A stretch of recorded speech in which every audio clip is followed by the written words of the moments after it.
कोणताच नेता मतदारसंघ सोडू शकत नाही, कितीही जवळचा घरातलाही व्यक्ती राहिला तरी सोडू शकत नाही. परंतु 8 दिवसापासून दादा माझ्यासोबत मंत्रालयामध्ये आहेत.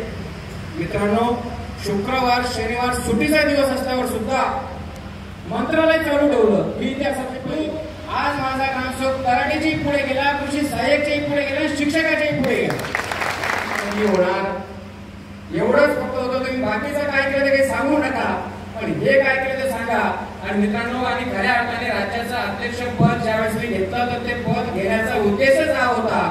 आणि ज्या दिवशी मला वाटतं का मी राज्याध्यक्ष झालो तर त्याच्याही मागचं जर खरं तुमच्या माझ्यावर सांगतो, तुम्ही सर्वजण साक्षीदार आहात. त्या विधान भवनामध्ये जेव्हा आपल्या महाराष्ट्राच्या ग्रामसेवक युनिट येण्याची छत्तीची निवडणूक लागली आणि निवडणूक लागल्यानंतर दादा malaड विधानसभेमध्ये विधानसभेचं अधिवेशन सत्र चालू असताना ग्रामविकास मंत्री महोदयांकडे घेऊन गेले आणि गिरीश भाऊंना सांगितलं की आपल्या जिल्ह्याचे आमचे जवळचे निकम भाऊसाहेब राज्याचा अध्यक्षपदाचा फॉर्म भरत आहेत, त्यांना तुमचा आशीर्वाद पाहिजे. तुम्ही जर म्हणत असाल तर भाऊने त्यावेळेस शब्द दिला की जर इतर जिल्ह्यांमध्येही कुणी माझी गरज पडली तरी मला सांगा, मी त्या जिल्ह्यामध्ये येईल आणि तुमच्यासाठी मदत करेल. तुम्ही जिल्हाध्यक्ष झाला, राज्याध्यक्ष झालाच पाहिजे. ह्या शब्दात गिरीश भाऊंनी त्या ठिकाणी विधान भवनात सत्र चालू असताना सांगितलं.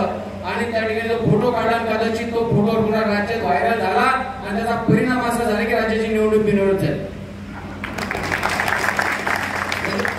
22,000 लोकांचं युनियन आणि ते ग्रामसेवक जे रात्रंदिवस राजकारण खातात, राजकारण पितात, राजकारण करतात, त्यांची युनियन बिनविरोध होणं साधी सरळ सोपी गोष्ट नाही.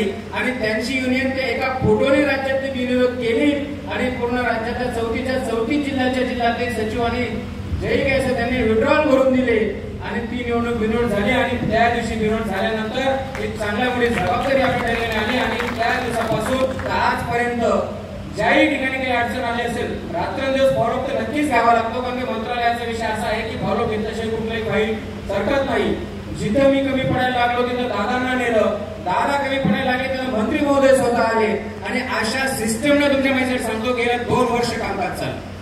मी राज्याध्यक्ष होतो, पण मला वाटतं सर्वात जास्त जबाबदारी या युनियनची मंगेश दादांनी भाऊंनीच उचलली.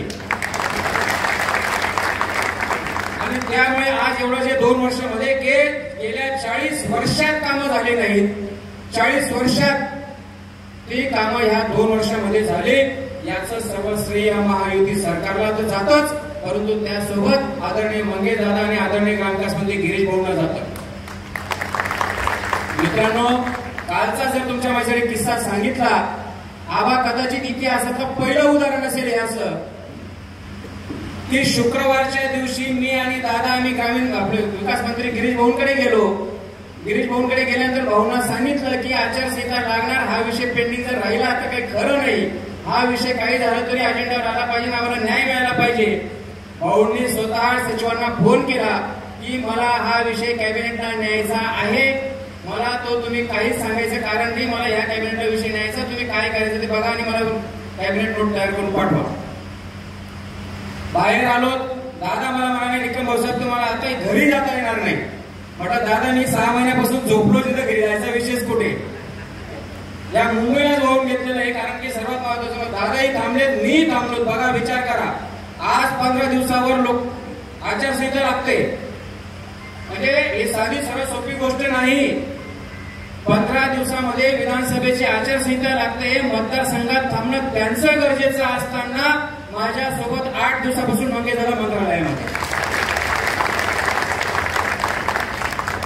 तीव्रता बघा, कोणताच नेता मतदारसंघ सोडू शकत नाही, कितीही जवळचा घरातलाही व्यक्ती राहिला तरी सोडू शकत नाही. परंतु 8 दिवसापासून दादा माझ्यासोबत मंत्रालयामध्ये आहेत. मित्रांनो, शुक्रवार शनिवार सुट्टीचा दिवस असल्यावर सुद्धा मंत्रालय चालू ठेवलं. ही इतिहासातली पहिली गोष्ट. शनिवारी सुट्टी असताना सेक्रेटरी बसले, डेप्युटी सेक्रेटरी बसले, डेस्क ऑफिसर बसले. सकाळच्या 10 वाजेपासून तर रात्री 10 पर्यंत कॅबिनेट नोट तयार केली. 10 वाजता चीफ सेक्रेटरीना फॉरवर्ड केली आणि नेमकं रविवार आला. रविवारच्या दिवशी दादांना मी घरी आलो. घरी आल्यानंतर पुन्हा सोमवारी कॅबिनेट असल्यामुळे दादा म्हणलं दादा सोमवारी कॅबिनेट पुन्हा रात्री दादा दादांनी काहीच विचार नाही केला. रात्री विदर्भाला दादांनीच तिकीट टाकले आणि विदर्भाला रात्री दोघं जण बसलो आणि पुन्हा मंत्रालयात गेलो. 6 वाजता उतरलो. म्हणजे आता आपल्याला झोपता येणार नाही. 6 वाजेपासून तर 10 वाजेपर्यंत दोघं जण गप्पा मारत बसलो आणि फ्रेश झालो आणि आदरणीय फडणवीस साहेबांकडे गेलो. फडणवीस साहेबांकडे गेल्यावर दादांनी सांगितलं की साहेब, राज्यातला 22,000 लोकांचा हा विषय आहे आणि कोणत्याही परिस्थितीमध्ये या विषयाला कॅबिनेटला हा विषय आला पाहिजे. फडणवीस साहेबांनी सांगितलं की 100% मी विषय घेतो, टेन्शन घेऊ नका. एवढ्याही थांबलो नाही. पुन्हा ग्रामविकास मंत्री महोदयांकडे आलो आणि ग्रामविकास मंत्री महोदयांकडे आधीपासून गेल्याने कॅबिनेट पर्यंत तिथे आले आणि कॅबिनेट मध्ये आल्यानंतर त्या मिनिटाला त्याच गाडीमधून मंत्री महोदयांना, दोघं उपमुख्यमंत्र्यांना, मुख्यमंत्री महोदयांना, चीफ सेक्रेटरीना आणि ग्रामविकास सेक्रेटरीना फोन लावून घेतले. विषय अजेंड्यावर टाकून घेतला. विषय घ्यायला लावला. मित्रांनो, कॅबिनेट नोटवर विषय असा असतो, कॅबिनेट नोटला जर विषय यायचा असेल तर मुख्य सचिवाची सही झाल्यानंतर वित्तमंत्र्यांची सही घ्यावी लागते, फडणवीस साहेबांची, उपमुख्यमंत्र्यांची सही घ्यावी लागते, सीएमची सही होते आणि मग अजेंड्यावर विषय येतो. या सह्या नसताना अजेंड्यावर विषय आला हे लक्षात येतं. आणि त्या ठिकाणी विषय आल्यानंतर आदरणीय आपले गिरीश भाऊंनी, ग्रामविकास मंत्री महोदयांनी स्वतः हा फाईल हातात घेऊन त्या फाईलवर 4 मंत्र्यांच्या सह्या घेतल्या आणि तो ऐनवेळच्या विषयात आला आणि आज थोड्याचा दिवस उजाडला. आज तुमच्या माहिती सांगतो, जेव्हा रात्री दादांनी जेव्हा भाऊंना सांगितलं की हे कामाचं स्वरूप कसं झालं, तेव्हा भाऊ आवाज झाले की ह्या कामामुळे इतकं अशा प्रकारचं हे काम होतं. म्हटले हे अशाच प्रकारचं काम होतं, कारण आज माझा ग्रामसेवक आबा एकही 22,000 ग्रामसेवकांपैकी एकही ग्रामसेवकाला लाभ मिळाला नाही असं नाही. प्रत्येकाच्या पगारामध्ये 2,000 पासून तर 5,000 पर्यंत वाढ होते. जो माझा ग्रामसेवक हा शिक्षकापेक्षा कमी होता, कृषी सहाय्यकपेक्षा कमी होता, तलाठी बरोबरीने होते, परंतु आज माझा ग्रामसेवक तलाठीच्याही पुढे गेला, कृषी सहाय्यकच्याही पुढे गेला, शिक्षकाच्याही पुढे गेला. 10 वर्षांची पहिली कागदपत्री आम्हाला येस 14 मिळते, 20 वर्षांतर येस 15 एबीडीओची, 30 वर्षांतर बीडीओची वेतन श्रेणी आज आम्हाला मिळायला लागली. आज तलाठ्याला फक्त येस 12 मिळते, तिथं आम्ही येस 14 घेतो. कृषी सहाय्यक येस 13 घेतात आणि आता येस 14 जाऊन बसलो. आज 30 वर्षांतर आम्ही येस 20 ला जाऊन बसलो, कृषी सहाय्यक येस 17 अडकले. म्हणजे एवढी मोठी उपलब्धी. आज हा निर्णय आज जे पूर्ण दिवाळी राज्यात साजरी झाली त्याचं मागचं कारण हे आहे, किंवा ग्रामपंचायत अधिकारी या नावासाठी दिवाळी साजरी झालेली, पण त्यासोबत एवढा मोठा आर्थिक फायदा प्रत्येकाच्या जीवनामध्ये आला आणि म्हणून 22,000 ग्रामसेवकांचं होतं त्याला कारण होतं. आणि इतकं मोठं काम आपल्या माध्यमातून केलं. आणि मलाही आता मी राज्याला सांगितलं की आज ज्या दिवशी राज्याध्यक्ष झालो त्या दिवशी जो मी अजेंडा सेट केलेला होता तो अजेंडा 100% पूर्ण झाला. आता एक विषय राहिलाय, तोही येणाऱ्या कॅबिनेटला आहे, जो 1 नोव्हेंबर 2005 पूर्वी जाहिरात निघालेला माझ्या बांधवांना जुनी पेन्शन लागू करायचा, तोही पुढच्या कॅबिनेटला विषय आहे. म्हणजे जवळपास तो अजेंडा सेट केला होता, ज्याला 40 वर्षात झालेली ते फक्त 2 वर्षात आम्ही काम केलं.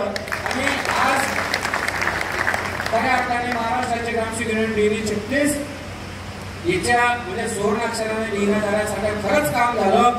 खूप वर्ष खूप लोकांनी तप केलं, तपश्चर्या केली, परंतु कदाचित माझ्या मंगेश दादांच्या आणि गिरीश भाऊंच्या नशिबात असेल की याचं श्रेय आम्हाला तिघांना मिळावं, म्हणून कदाचित आई जगदंबेने ते निश्चित केलं असेल आणि त्या पद्धतीने मला वाटतं हे झालं. नक्की जेव्हा प्रवास साधा नाही, पारंब्यापणे सांगितलं, वस्तुस्थिती आहे की मी 5 वर्ष तालुका अध्यक्ष, 5 वर्ष जिल्हा अध्यक्ष, 5 वर्ष कोषाध्यक्ष आणि आता राज्याध्यक्ष म्हणून हा प्रवास करताना खरोखर दोषीपत्रच ठेवावं लागतं. नक्कीच मी माझ्या फॅमिलीचा गुन्हेगार आहे, परंतु मला एक कळतं की महात्मा गांधींनी कुटुंबाचा विचार केला आणि माझा आदर्श बापूच आहे.